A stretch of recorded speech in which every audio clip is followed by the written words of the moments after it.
Hello bookworms, I'm Becca and today I'm going to be talking about my most disappointing reads of 2018. I wanted to hold off on doing my favorite reads of 2018 because the year's not over yet and I'm still trying to cram in the last few reads before the end of the year, but I feel like all of the books I have planned are ones that I'm really going to enjoy, so I thought I would just go ahead and talk about the ones that were not so great. Out of just 24 books that I've read this year, there are only 5 that fall into this list, which is not too bad, really.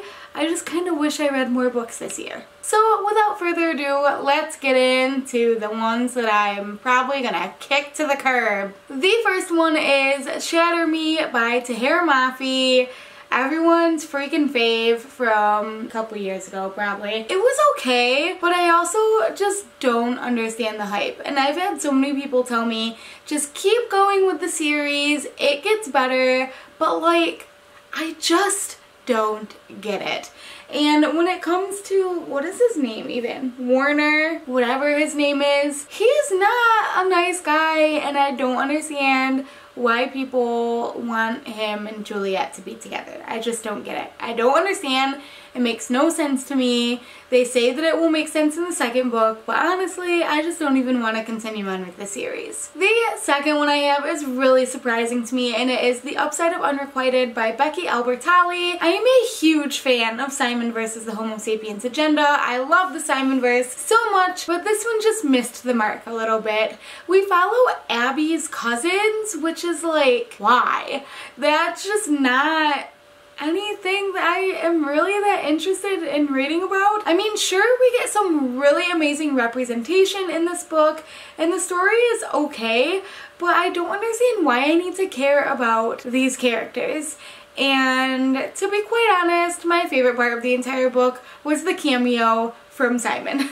The next one that I really wanted to love is The Way I Used to Be by Amber Smith.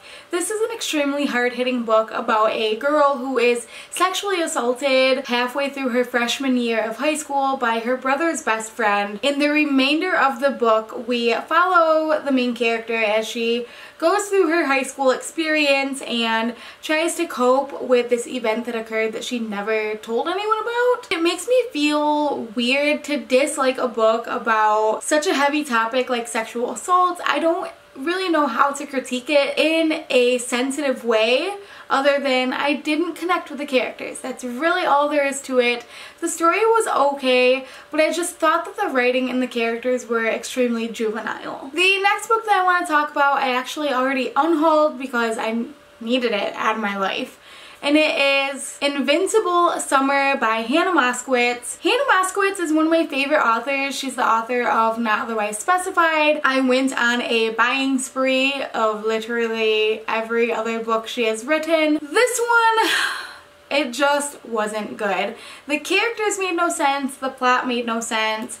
I didn't connect with any of the characters yet again. I don't know, it was just weird. Like, the whole story was not what I expected it to be, and maybe that is where the whole book went wrong. It just wasn't what I expected it to be.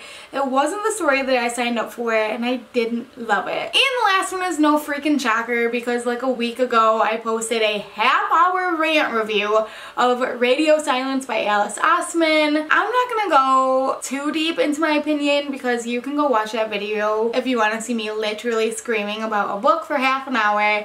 But I did not love this one, and I know that that is a serious unpopular opinion in booktube right now. I didn't like the characters. I thought that it was just stupid, and about halfway through the book should have ended. It should have ended way earlier than it did. The plot for the second half of the book makes no sense. It jumps all over the place.